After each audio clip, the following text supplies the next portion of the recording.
네, 나무의 노래 오늘이 마지막 시간이네요.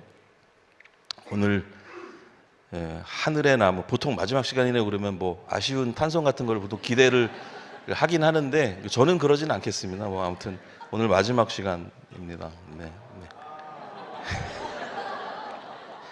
네.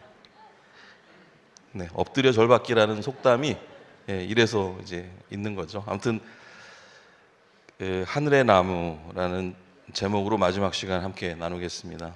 성경은 첫 하늘과 첫 땅의 이야기로 시작을 해서 계시록은 어떻게 마무리가 되죠? 새 하늘과 새 땅의 이야기로 마무리가 됩니다. 첫 하늘, 첫 땅에서 새 하늘, 새 땅으로 이렇게 이어지는 흐름을 가지고 있죠. 그러니까 첫 에덴의 이야기에서 새 에덴의 이야기로 옮겨간다 이렇게 말할 수도 있어요. 그래서 동네마다 새 에덴 교회가 하나씩 있는 겁니다. 대전에도 있나요? 새 에덴 교회? 동네마다 가면 새 에덴 교회가 꼭 있더라고요. 아무튼 이번 달에 이야기하고 있는 이 하나님의 에덴 복귀 프로젝트라는 것이 바로 성경의 시작인 창세기와 마지막 계시록 사이의 이야기입니다. 어쩌면 성경의 전부가 사랑의 하나님께서 아담을 복된 그 첫 자리로 되돌리시는 이야기라고 말할 수가 있습니다. 우리는 첫 동산에서 나무가 부르는 노래를 들었습니다. 그리고 포로된 이스라엘이 울고 있던 강가에 등장한 그 환상 속의 나무가 부르는 노래도 들었습니다. 그리고 시냇가의 나무가 부르는 노래도 들었습니다. 이제 그 나무는 내 밖에서 저기 저 닿을 수 없는 거리에서 우리가 언젠가 다가가야 될 나무일 뿐 아니라 가까이 우리의 믿음의 모습과 겹쳐 떠오르는 이미지가 되었습니다. 오늘 우리는 성경의 마지막 책인 요한계시록에서 다시 한번 생명나무의 이미지를 바라보게 됩니다. 창세기에서 생명나무는 아담과 하와가 영원히 살 수 있는 조건을 제공했지만 죄로 인한 추방으로 그 열매를 먹을 수 없게 됐죠. 성경의 끝 요한계시록에서는 그 생명나무가 하늘에서 영원히 열매를 맺으면서 인간에게 영원한 생명을 돌려주는 모습을 보여줍니다. 이 하늘의 나무는 구원의 완성을 나타내는데 죄와 죽음의 권세가 완전히 종식된 상황을 묘사합니다. 지난주로 말하자면은 D-Day가 아니라 V-Day가 이제 보여지는 거죠. 주문 상황이 아니라 택배가 배송된 상황이라고 말씀드릴 수가 있습니다. 이 부분에 지난주에 은혜를 많이 받으셨던 것 같더라고요. 제보들을 많이 해주셨어요. 아무튼 동산에서 강가로 시냇가로 그리고 하늘로 이어지는 그 생명나무의 이미지는 뭔가 점점 진행되고 발전하면서 커지고 있다는 생각을 하게 합니다. 여기서 하늘은 하나님 나라를 말하는데요. 하나님 나라에 대한 신약의 말씀을 보면은 에덴 복귀 프로젝트가 가지는 특별한 성격을, 공통된 성격을 함께 확인할 수가 있습니다. 우리 마가복음 4장 30절에서 32절을 한 목소리로 한번 그 생각을 가지고 읽어보겠습니다. 예수님께서 말씀하셨습니다. 하나님 나라를 무엇에 빗댈 수 있을까? 무슨 비유로 설명을 할까? 하나님 나라는 겨자씨와 같다. 겨자씨를 밭에 심을 때는 밭에 심는 씨앗 중에서 가장 작다. 그러나 심긴 후에는 그 어떤 밭작물보다 더 크게 자란다. 커다란 가지를 내어 하늘의 새들이 그 그늘에 둥지를 틀 정도가 된다. 보잘것없어 보이는 작은 겨자씨가 나중에는 그 하늘의 새들을 쉬게 할 품을 가질 정도로 커지는 것처럼 추방으로 시작된 에덴의 사랑은 유배지의 강가로 담대하게 흘러와서 여러 아담들을 위로하고 또 시냇가의 나무처럼 복된 삶, 살리는 삶을 아담으로 하여금 살게 하고 하늘의 동산에 이르러서 에덴을 되찾는 흐름을 가지게 됩니다. 에덴이라는 말, 히브리어 단어 뜻 찾아보니 기쁨이더라고요. 기쁨. 에덴이란 말 자체가 기쁨의 의미입니다. 우리가 낙원이라는 표현 하지 않습니까? 낙원. 낙원이 기쁠락의 동산 원자입니다. 그러니까 기쁨의 동산이라는 의미고 이 말 자체가 에덴의 의미라고 말할 수가 있겠죠. 에덴을 회복한다는 말은 그래서 기쁨의 동산을 회복한다는 말이 될 거고 본질적으로 뭘 회복한다는 얘기겠습니까? 기쁨을 회복하는 거겠죠. 우리 안에 사라진 그 기쁨. 저도 오늘 아침에 일어나가지고 저를 샅샅이 수색을 해보니까 기쁨이 사라졌더라고요. 그래서 어디로 간 건지 곧 돌아오기를 바라는 마음입니다. 여러분들의 기쁨은 지금 어디 있습니까? 잘 갖고 계세요? 한번 자체 수색을 한번 해보십시오. 여러분들의 기쁨은 지금 잘 자리하고 있는지. 하나님으로부터 시작한 사랑이 나에게 이르고 또 나를 변화하게 하고 성장하게 해서 결국 기쁘고 즐거운 하나님의 품으로 돌아가게 만드는 결말이 이 에덴 복귀 프로젝트의 전체라고 말할 수가 있습니다. 결국은 모두 사랑이 하시는 일입니다. 그것을 우리는 에덴 복귀 프로젝트라고 불렀는데, 그것은 사람의 머리로 만든 계획이 아니라 하나님이 주도하신 계획입니다. 그럴듯한 이야기들이 대부분 가지고 있는 구조가 있죠. 그것을 우리는 기승전결의 구조라고 흔히 말합니다. 제가 이번 시리즈를 준비하다가 보니까 이 네 장소의 나무의 이야기도 이런 기승전결의 이야기 구조 안에 들어있다는 생각을 해보게 됐어요. 먼저 기 부분입니다. 도입부예요. 이야기의 시작입니다. 보통 배경, 인물, 상황을 소개하면서 독자들의 흥미를 끕니다. 강가의 나무, 동산의 나무죠. 동산의 나무가 바라본 상황들 한번 생각해 보세요. 사람이 죄를 짓고 에덴에서 추방됩니다. 행복했어야 될 그 동산에서 쫓겨나요. 이렇게 이야기가 시작이 됩니다. 두 번째 이제 승입니다. 전개부라고 말할 수 있죠. 보통 여기서 갈등이나 긴장이 발생합니다. 두 번째 강가의 나무의 주제를 한번 생각해 보세요. 유배지의 갈등과 긴장을 보여줍니다. 의외의 장소인 거기서 하나님의 임재가 나타나죠. 우리는 은혜와 사랑의 강력함을 짐작하게 됩니다. 강가의 나무의 노래가 그랬잖아요. 여기까지 강물은 흘러왔다라는 노랫말을 가지고 있었습니다. 이야기가 점점 더 깊어집니다. 이제 전입니다. 전. 이야기의 변곡점이자 감정의 최고조인 부분이에요. 보통 어떤 반전 같은 게 보이는 부분인데요.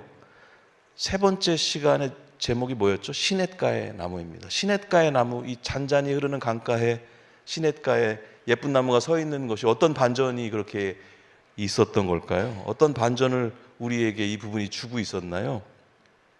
생명나무의 정체에 대한 반전. 언젠가 내가 닿아야 할 나무인 줄 알았는데 아니 알고 보니까 덜컥 그게 나였어? 라는 그런 반전. 그 반전 때문에 깜짝 놀란 여러분들의 눈빛이 기억이 납니다. 아니 정말 그렇다고? 제가 기억을 하고 있어요.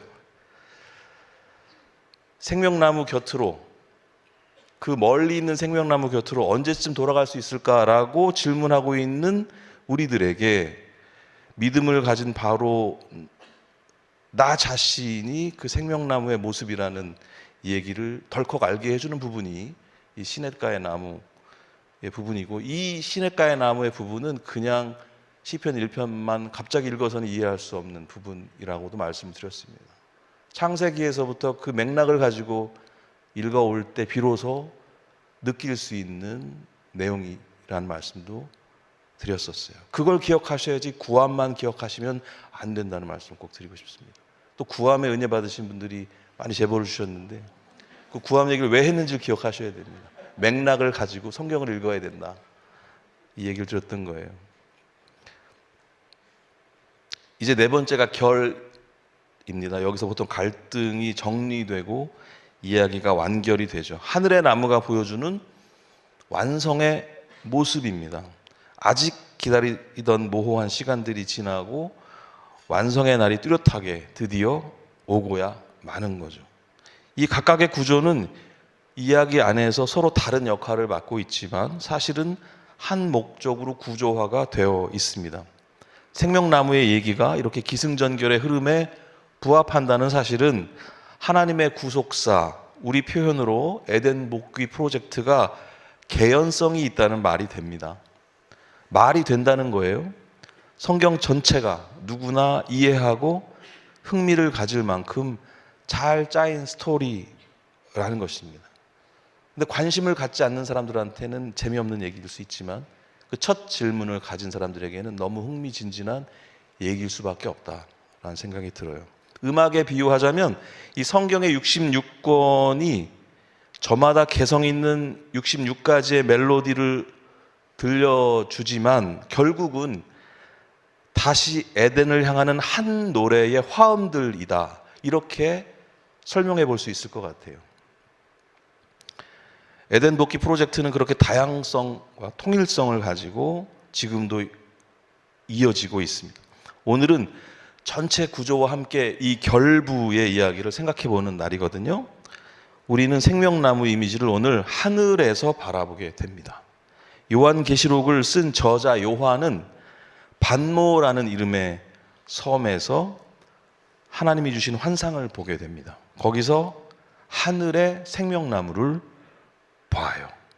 에스겔에게 그러셨던 것처럼 하나님은 환상으로 요한에게 에덴의 생명나무를 보여주세요. 에덴에서 강가로 시냇가로 그리고 다시 에덴으로 돌아가는 흐름이 읽힙니다. 계시록 22장의 하늘에는 에덴 동산의 생명나무가 고스란히 다시 등장을 합니다. 우리 함께 오늘의 본문을 읽어보도록 하겠습니다. 우리 교독을 할게요. 제가 먼저 읽겠습니다. 그 천사는 또 내게 생명수가 흐르는 강을 보여주었습니다. 수정같이 맑은 그 강은 하나님과 어린 양의 보좌로부터 흘러나와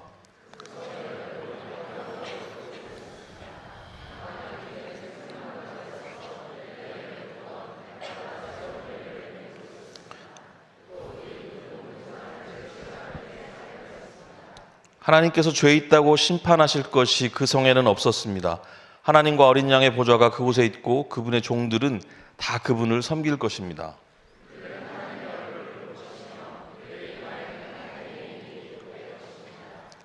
그곳에는 밤도 없고 등불이나 햇빛이 필요 없을 것입니다. 주 하나님께서 그들의 빛이 되시고 그들은 거기서 영원히 왕처럼 살 것입니다. 아멘.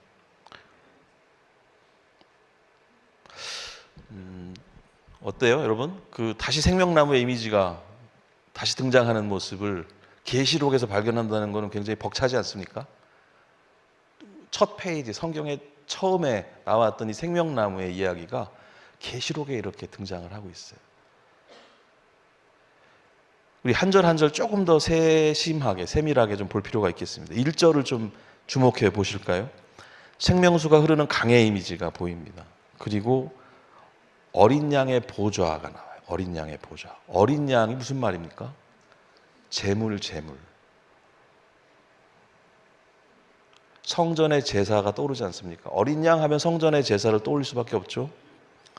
그러면서 우리가 떠올리게 되는 이름, 예수님. 예수님이 하신 일을 기억하게 해주는 표현이죠. 어린 양의 보좌라고 하는 것은. 어린 양 되신 예수 그리스도의 단번의 희생으로 우리는 더 이상 피의 제사를 드리지 않고 찬양과 경배의 예배를 드릴 수 있게 됐습니다.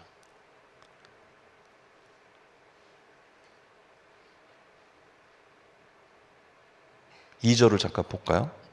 제 눈에 띈 게 있는데 시냇가의 나무가 우리 지난 시편 1편에서 언제 열매를 맺는다고 적혀 있었습니까? 언제? 웅성웅성 하시는데 잘 안 들려요. 철 따라, 그죠? 철 따라.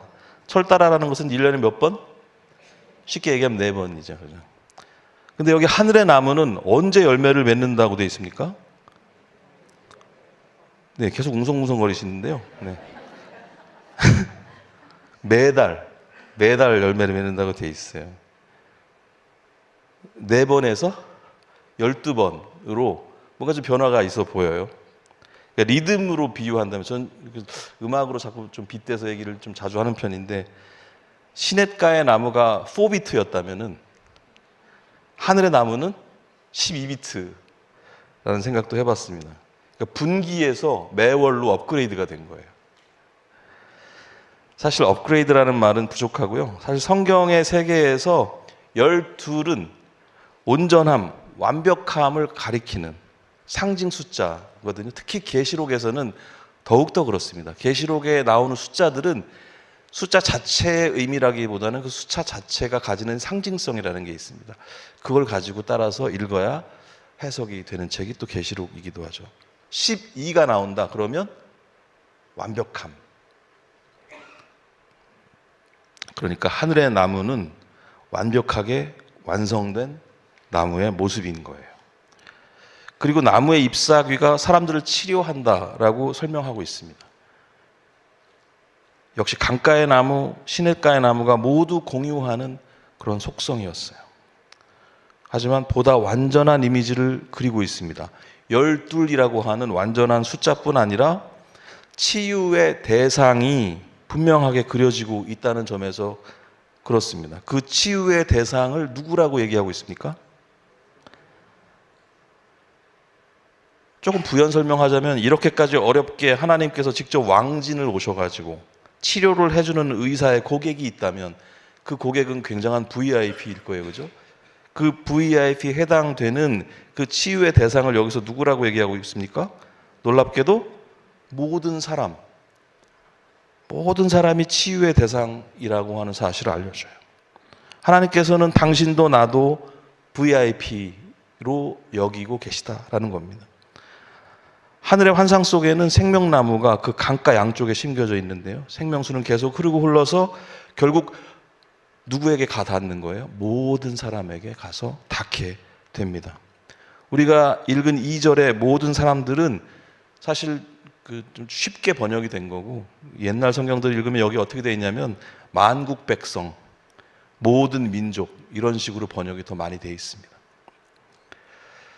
이렇게 생명나무는 개인적인 구원을 넘어서요. 개인적인 구원을 넘어서서 모든 사람을 품는 하나님 나라의 포괄적인 성격을 보여줍니다.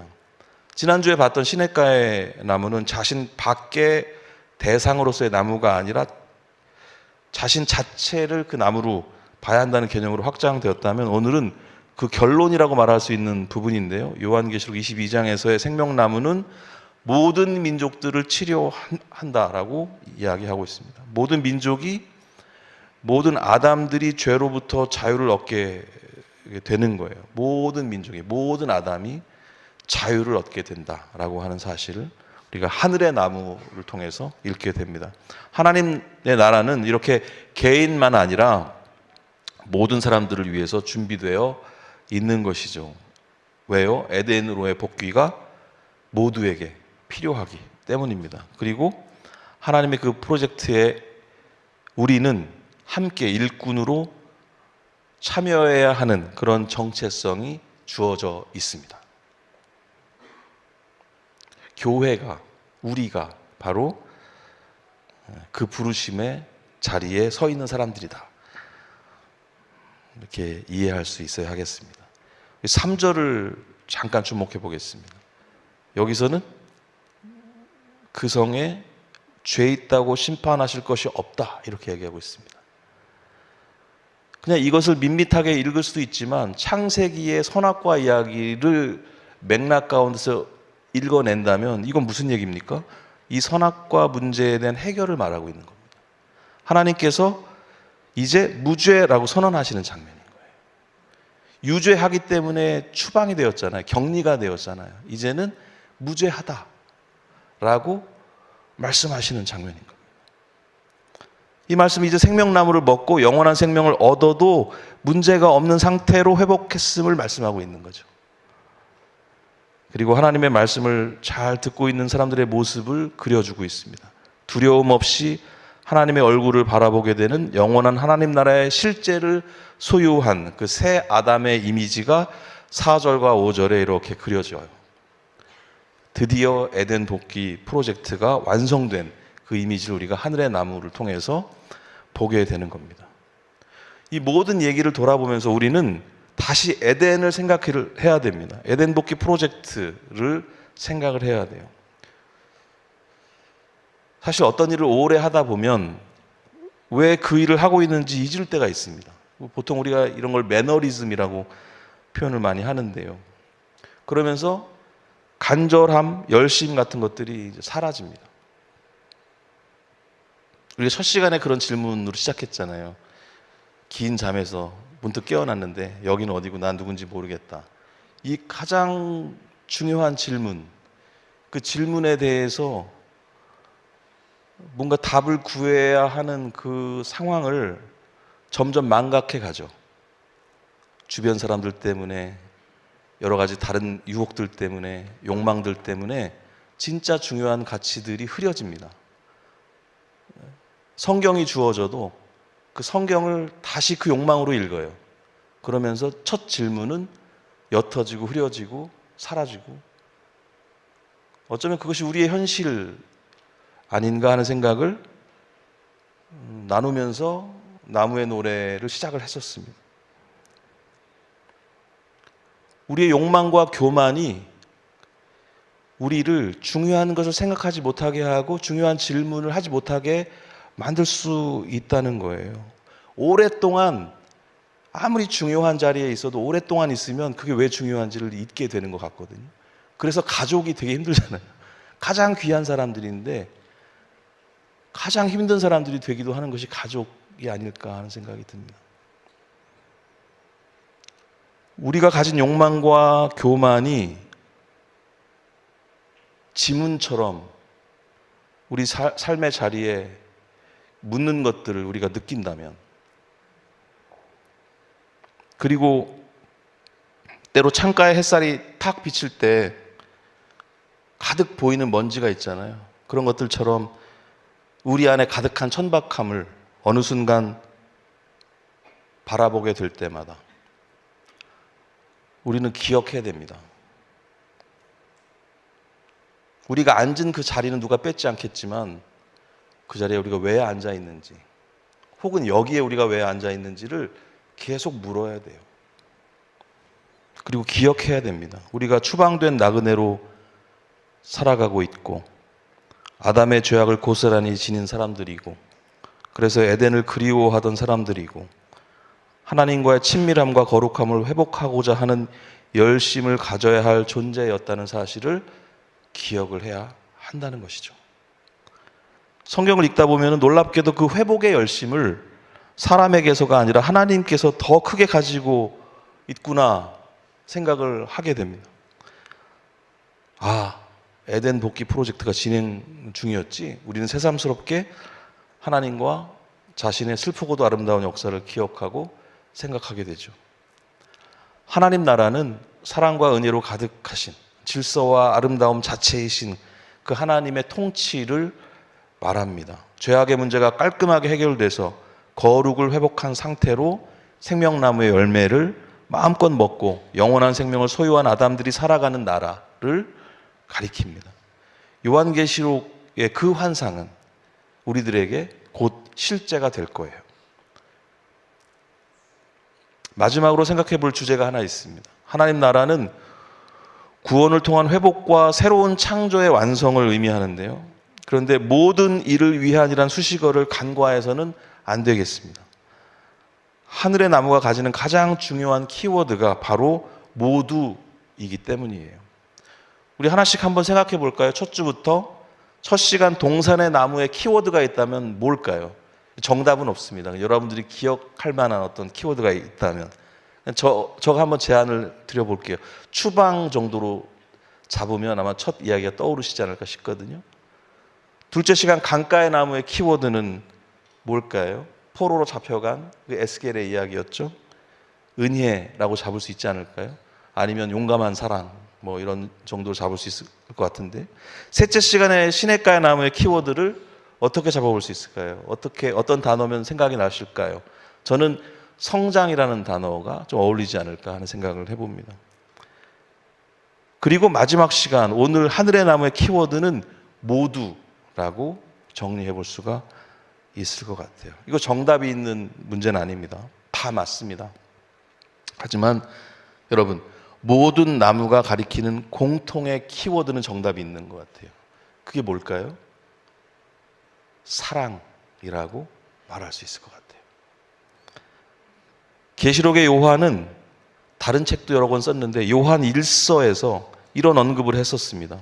생명나무라고 하는 맥락에서 다시 읽어보니까 이 요한일서의 내용이 너무 좋더라고요. 나만 아니라 모두가 생명나무의 열매를 다시 먹을 수 있도록 우리가 이제 무엇을 해야 하는지 너무나 분명하게 알려주는 말씀이 여기 있더라고요. 그래서 이 말씀을 우리가 한 목소리로 같이 읽어야 될 것 같습니다. 같이 한번 읽어보겠습니다.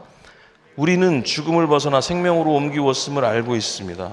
우리는 이것을 그리스도 안에서 우리 형제들을 서로 사랑함으로써 알 수 있습니다. 서로 사랑하지 않는 사람은 죽음 가운데 거하는 사람입니다.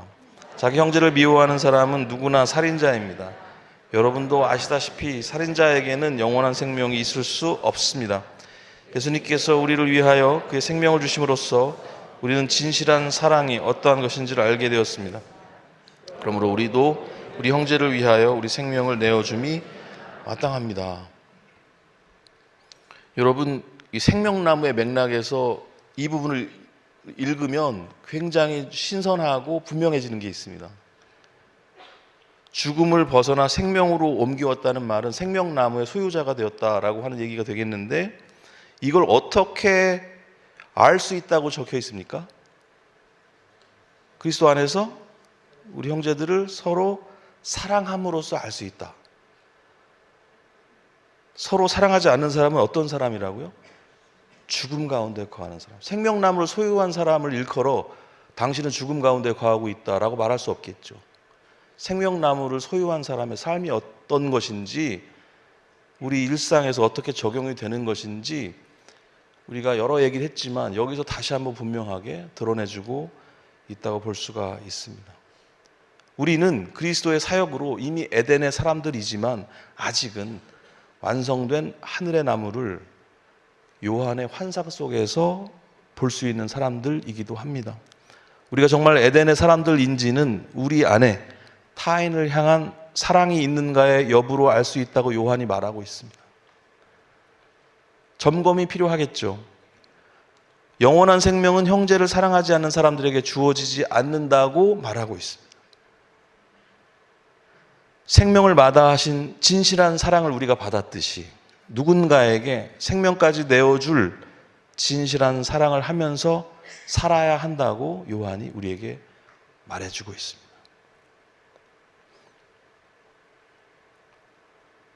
우리 기쁨은 어디 갔을까? 우리를 한번 수색해 보자는 말씀을 드렸었는데, 우리의 사랑은 어디 갔을까? 다시 한번 우리 삶의 자리를, 내 생각의 자리를, 내 실천의 자리를 다시 한번 수색해 볼 필요가 있을 것 같습니다. 우리의 사랑은 지금 어디 있습니까? 그 사랑의 출발점은 또 어디였습니까? 이런 생각들을 해볼 수 있는 한 달이 되셨기를 바라는 마음이고요. 오늘 하늘의 나무가 우리에게 노래를 불러준다면 어떻게 노래할 수 있을까를 고민하다가 다시 어려운 길을 걷게 됐습니다. 곡을 짓고 편곡을 하고 여러분들에게 들려드리기 위해서 준비를 했습니다. 오늘은 함께 소리엘 중창단이 2주간 열심히 하늘의 나무의 노래를 준비해 주셨습니다. 우리 박수로 청해서 들어보도록 하겠습니다.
너무 아름다운 소리로 하늘의 나무, 그 나무의 노래를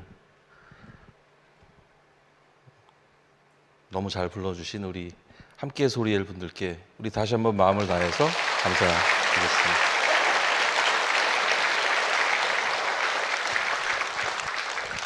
지난 2주간 연습을 하셨고, 저는 이 악보들 다 들고 나오실 줄 알았는데 이걸 다 외우셔가지고 나와주셨고, 예배 한 번만 드려도 충분한데 2번씩 또 드리셔야 돼서 죄송하기도 하고 감사하기도 하고 그렇습니다. 너무 감사드리고요. 노랫말 충분히 들으시면서 워낙 천천히 불러주셨기 때문에 묵상을 안 할래야 안 할 수 없이 시간이 지나갔던 것 같습니다. 하늘의 나무가 우리를 기다린다고 노래하고 있습니다. 다시 만날 그날, 함께 만날 그날을 기다린다고 노래하고 있어요. 그 나무의 노래는 하나님의 노래일 수 있겠다는 생각도 듭니다. 참 생명나무 하면 누가 떠오르세요? 예수님이시죠. 생명나무의 열매를 먹는 일과 성찬에서 떡과 잔을 먹는 일을 연결해 보면 좋겠습니다. 성찬은 생명나무의 열매를 먹는 행위라고 말할 수 있습니다. 우리를 찾아오신 생명나무의 열매, 우리는 그 열매를 먹고 영원한 생명을 얻게 됩니다. 그러나 그 생명나무를 또한 계속 기다리고 있습니다. 그러나 그날은 옵니다. 그것을 기다리는 사람들이 그리스도인들인 것이죠. 에덴 복기는 그때 완성이 될 겁니다. 그동안 우리는 우리의 삶을 의미 있게 살아가야 해요. 성찬식을 할 때마다 고린도전서 11장에 있는 성찬 제정의 말씀을 늘 읽습니다. 오늘도 읽어드리겠습니다. 내가 여러분에게 전해준 것은 주님께 받은 것입니다. 주 예수님께서 배반당하시던 날 밤에 빵을 들고 감사기도를 드리신 다음 빵을 떼시고 이렇게 말씀하셨습니다. 이것은 너희를 위한 내 몸이다. 나를 기억하면서 이것을 행하여라. 똑같은 방법으로 식사 후에 잔을 들고 말씀하셨습니다. 이 잔은 내 피로 세우는 새 언약이다. 이 잔을 마실 때마다 나를 기억하면서 이것을 행하여라. 여러분은 이 빵을 먹고 잔을 마실 때마다 주님이 오실 때까지 주님의 죽으심을 전하십시오. 그리고 여기까지 보통 마무리하는데 오늘은 조금 더 읽겠습니다. 그러므로 누구든지 합당하지 않은 태도로 빵을 먹거나 주님의 잔을 마시는 사람은 주님의 몸과 피를 범하는 죄를 짓는 것입니다. 각 사람은 자신을 점검한 후에 빵을 먹고 잔을 마셔야 합니다. 주님의 몸이라는 인식이 없이 먹거나 마시는 사람은 자기에게 내릴 하나님의 심판을 먹고 마시는 것입니다. 앞에 26절까지의 온도에 비해서 이 나머지 3절은 살짝 온도가 낮습니다. 오늘은 그 나머지 약간 싸늘한 그 3절을 우리가 함께 좀 주목해 봤으면 좋겠습니다. 성만찬에 합당한 태도, 그것은 말끔한 옷을 입고 성찬에 깨끗한 몸으로 참여하는 것을 넘어선다라고 생각합니다. 그것은 우리 일상의 태도, 삶의 태도라고 생각을 해요. 이 말씀 중에 밑줄을 긋고 싶은 표현이 주님의 몸입니다. 주님의 몸, 내가 주님의 몸이라는 인식, 내가 생명나무의 일부라고 하는 인식입니다. 그래서 저는 성찬 제정을 삶의 제정이라고 말합니다. 우리는 작은 예수의 모습으로 예수님처럼 스스로, 우리 스스로가 먹을 만한 열매, 음식이 되어서 사람을 살리고 치유하는 여정을 살아가야 하는 것입니다. 이제 생명나무는 예수님의 모습을 넘어서 의로운 삶을 살아가는 나 자신의 정체성이 되었습니다. 더 이상 훌륭한 누군가의 모습으로, 나를 제외한 누군가의 모습으로 생명나무를 떠올리면서 숨어들면 안 되겠습니다. 당신이 바로, 여러분이 바로 누군가를 살리는 삶을 살아야 할 생명나무로 부름을 입었습니다. 성찬의 자리는 그것을 확인하는 시간입니다. 예수 그리스도의 생명, 그것을 나누어 먹고 그렇게 살아가기로 다짐하는 사람들이 하는 행동이 되겠습니다. 모두 함께 하늘의 나무, 우리 예수님 곁으로 어린아이처럼 거침없이 달려갈 수 있기를 소망합니다. 그러기를 소망하는 모든 분들, 작은 예수로, 생명나무로 나 자신이 그렇게 내 생명을 나누며 살아가겠다 다짐하시는 모든 분들을 오늘 성찬의 시간으로 초대하겠습니다. 자리에서 일어나셔서 나오셔서 떡과 잔을 먹고 마시면서 내가 작은 예수로서의 삶을 살겠습니다 다짐하는 기도 함께 자리로 돌아가셔서 드리실 수 있기를 바랍니다. 성찬에 함께 참여하시겠습니다.